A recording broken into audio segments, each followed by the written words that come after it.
Okay, hello everybody. Welcome to Korean Atlanta Mentorship here with another Velocity Banking review. So, what is Velocity Banking? All it is a debt payoff strategy where you throw all of your money into debt using something called a line of credit. So, we're going to go ahead and review it because that's what we review almost every single day here. And yeah, let's go ahead and get started. So, first step is creating a budget. So, you could put your income, expenses, leftover savings, and then in the expense breakdown, you list every single debt that you have.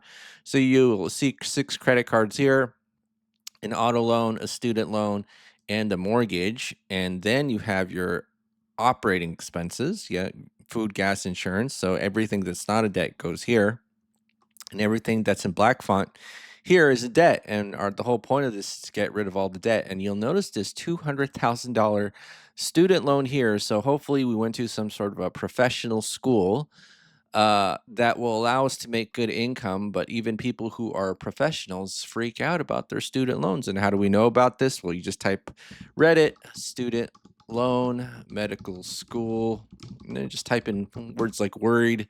And then you'll notice that a lot of people are worried, super nervous. Ooh, $400,000 of medical school debt. Um, yeah, drowning in medical school debt, first year, but terrified. So there's a lot of anxiety out there, and this is why I don't really go to Reddit these days.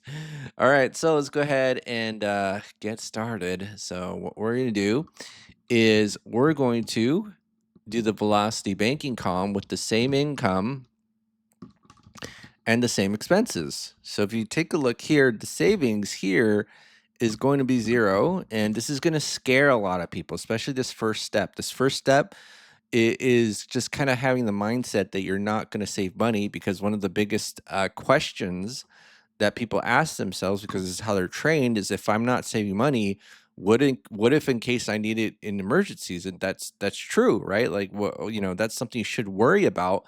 But this is why we have something called lines of credit. So if you don't know what a line of credit is, all it is a financial tool where you could borrow money, pay it back, and use it over and over again. So this is my $373,500 home equity line of credit. So what does that mean? I click a button on the bank's website, and then they'll dump it all into the checking account, right? So they'll dump it all into the checking account, and then charge me at 8.5% interest rate, right? So good stuff.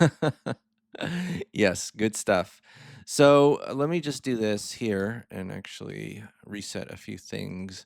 So let me go back to here. So here's how why I don't worry about access to money, because I have tons of lines of credit. In fact, I have about, I don't know, how much do I have? 29 lines of credit, including credit cards. And so recently I woke up, I think it was yesterday, and then I woke up and logged into the bank's website, and they actually upped my credit limits from 10,000 to 17,500 without me doing anything. Right. And so this business credit card used to be $10,000 in the limit, and now it's 17,500. And then if you take a look at all the lines of credit I have, it's $739,000. So I have easy access to all of these lines of credit. Easy, yep, easy, easy access to money. So how do you get these lines of credit? Well, it's relatively easy. You just don't need money when you go to a bank, right? And I explain this all the time, but here's a secret to getting lines of credit: is that banks don't lend money to people who need it, right? They don't lend money to people who need it. And so if we take a look here, how do you get this huge $373,500 line? Don't need money. But the problem is, okay, is that a lot of people don't understand the bank's perspective, because they're thinking about what's in it for me, or I only want to go to a bank when it benefits me. And you have to understand there's a reason why they have the tallest buildings in the world, because they know how to play the game of saying no to the wrong people, right? So they say no to people who need money, because people who need money are a huge risk. Okay. But let's assume that we did have a huge line of credit available, maybe $200,000 and 7.5%. And some people say that's unrealistic, and that's actually true, because most people don't have $739,000 in lines of credit. In fact, I asked ChatGPT about this, and ChatGPT said top 0.01% if you have this much. So, yes, it is unrealistic, but if you do the opposite of what most people do, you can do the unrealistic as well, which is get money when you don't need it, right? And so, but let's just assume we had a $200,000 home equity line of credit available. This would be a lifesaver, right? Because if you're making $9,800 a month and you only have about 600 left over, how much shame do you think that would bring a lot of people? A lot, because they quote need money saved, right? So what we're gonna do is just pay off the debt. And how much credit cards do we have? We have 6 credit cards, and what's the balances? 5, 8, 15, 35, 12, 15. And then I'm going to sum it up, and then that's going to be 90,000. So what we're going to do is move $90,000 of debt into the line of credit, right? And then so what we're going to do, okay, is once we've done that, is did you know, because when we do essentially a balance transfer, these payments go away. So it's 0, 0, 6 times, 6 credit cards, and whoa, look at that. $592.80, and now we have $3,312.80 of cash flow, right? And I think a lot of people have a hard time looking at this because the income is the same, right? Expenses are the same, but they've just kind of been shifted away. And then we're not saving money. And then we've kind of multiplied this figure by 6, right? So we've multiplied this figure by 6. So what we're going to do, right? I'm just going to do this. And then I'm going to do this G2 plus H2 minus 3312.8.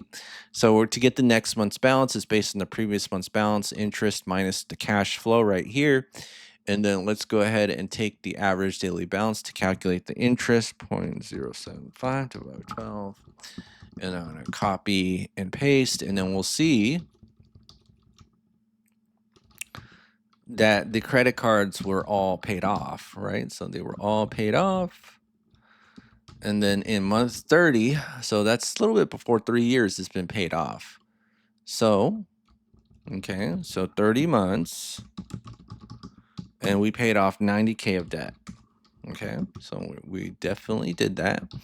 And then here we have the 3 loans left. And so what we're going to do is plug in the current month, which is 30, 30, 30.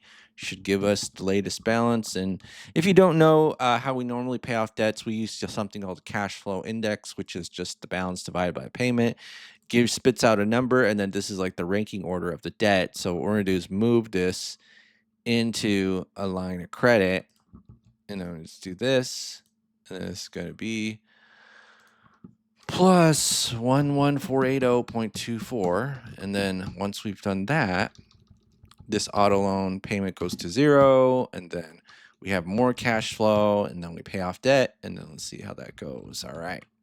So control this one. This one is 0.3713.02. All right. So now we paid this car loan off in about 3 months. All right. That's cool, man. All right. So we got that covered.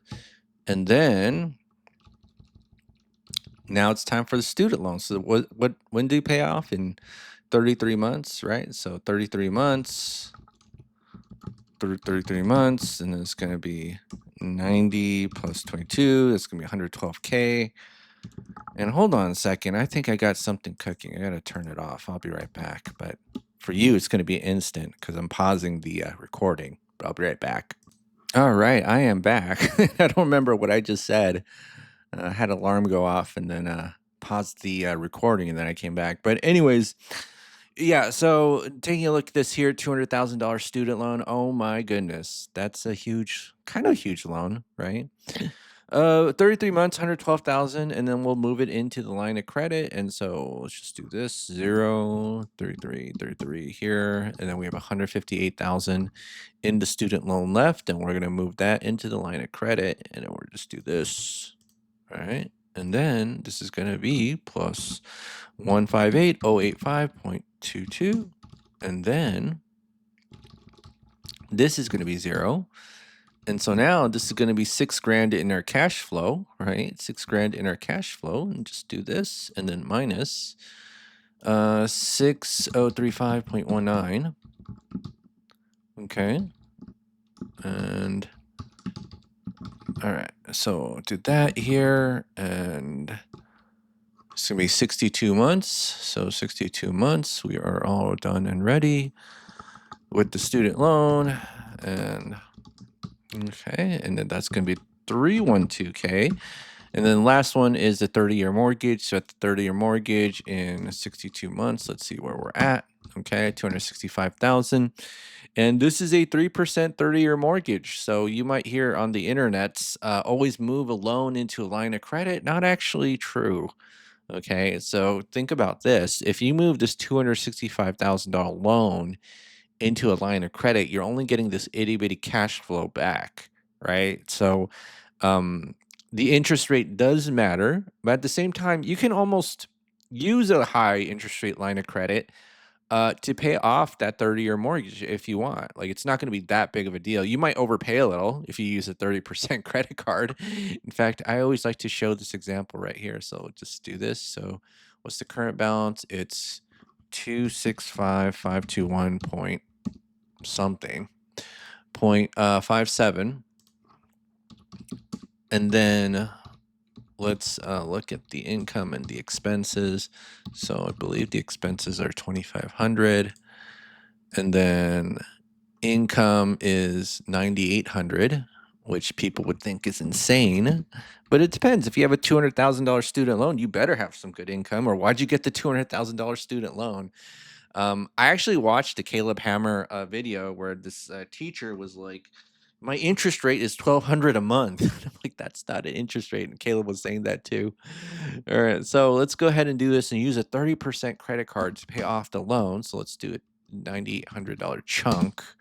Look at that, 2.9 years and 15 grand. So you could even use a 30% credit card instead of a 7.5%. And you notice the only difference is like 4 grand, right? So yes, the interest rate does matter, but not really. But let's say you move the whole loan into a 30% line of credit. Okay. Take a look at this. You'll pay it off in 5.7 years, and then you actually end up paying more, 176,000. Okay. All right. And then if we reduce the interest rate, we end up paying 53 grand in, or I'm sorry, we end paying a 28 grand in interest. Okay. But what's funny is if we do a $9,800 chunk, right, we pay 11 grand, and 30% with $9,800 chunks is actually better than a full replacement of a line of credit. A lot of people is a very nuanced type of behavior with the line of credit, and I see on the internets all the time people promoting the first lien HELOC. But I'd rather just have you pay your mortgage with a credit card and do it in swipes, because that'll probably actually be more beneficial to you than a first lien HELOC. And let me tell you why. Even though you might end up paying slightly more, you'll get more credit. You know what I mean? Like, the best credit decision is not the best financial decision. Because if you're just doing $9,800 swipes, you might be like me, where you did a bunch of swipes and then the bank looks at it and then automatically increases your credit line, right? They change this $10,000 into a $17,500 credit card. And so, yeah, like, it's just that's why it's like, it's not always a bad thing to use a credit card to pay the mortgage, but I don't know why you do it with the 30%. But even if you did do it with 30%, not a big deal. I mean, you probably could make it up with rewards points, and then if you time it correctly, never even pay interest on that credit card, right? If you time it correctly, okay.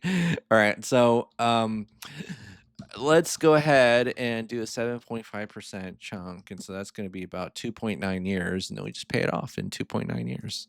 Yeah, that was really easy. Today's video was really quick because I didn't ramble on and on and on and on and on like I normally do. And why do I ramble on and on and on and on? Because I paid off a mortgage in 2 years and 9 months. So 2.9, so 8.07 years debt free. Okay, 8.07 years debt free. We are debt free, 8.07 years. So now this is 0. And then, yeah. So here we go. And if you take a look here, I did pay off a mortgage in 2 years and 9 months. But if you're new to this channel, this is probably a shocker. If you're here, been watching this channel for quite some time, you'll probably get sick of this, and that's how it is. Pay off debt quickly. You just kind of get sick of it. Like, do I have to talk about this again? Probably because people want to hear it, right? And also, it's like, a lot of people, the biggest fear is like, how do I access money when I put all my money to debt? That's what the line of credit is for. Accessing money is easy. It's really, really, really, really, really easy, right? All right, that's it for today, folks. Korean Atlanta Mentorship. Have a great day, and I'll see you all on the next video. Who knows? I may make another video for today, a second video if I don't get so lazy. So, if you want a second video for today, type in the comment box below. I want a second video, or just type in second video, and I might make one before I go to sleep. All right. Have a great day. I'll see you on the next video.